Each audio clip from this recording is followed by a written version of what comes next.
যত অনুষ্ঠান আমরা দেখেছি, আমরা বাংলা ভাষার মানুষ, আমরা বাংলা ভাষাকে সবসময় শ্রদ্ধা জানাবো অবশ্যই।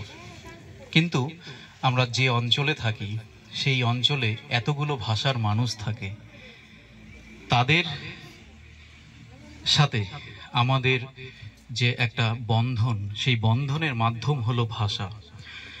এবার গত বছর আমরা ৮টা ভাষার 10টা বই প্রকাশ করেছিলাম এবং এই বছর একটা ঐতিহাসিক ঘটনা কিন্তু ঘটল।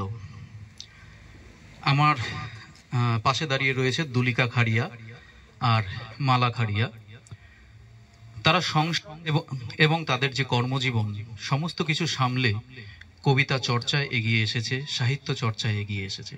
গতবারের অনুষ্ঠানে এসেছিল, সেখান থেকে অনুপ্রেরণা নিয়ে তারা আজকে এই যে দ্বিতীয় বর্ষের যে অনুষ্ঠান, সেই অনুষ্ঠানে বই প্রকাশ করছে।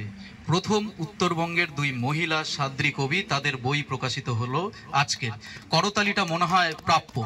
একটা ঐতিহাসিক, যদি সাদ্রী ভাষা ইতিহাস চর্চার কোনো ধারাবাহিক ইতিহাস লেখা হয়, অথবা ভাষা নিয়ে ভাষা আন্দোলনের ইতিহাস যদি লেখা হয় উত্তরবঙ্গের, তাহলে 2 সাদ্রী কবির 2 কবিতার বই, 2 মহিলা কবি বিশেষত তাদের কর্মজীবন এবং ব্যক্তি জীবন সমস্ত কিছু সামলে, সংসার জীবন সামলে তারা কিন্তু সাহিত্য চর্চা করছেন এবং কথা দিয়েছেন আগামীতেও তারা এইভাবেই পথ হাঁটবেন। তাদের জন্য আরেকবার জোরদার করতালি। ধন্যবাদ। আর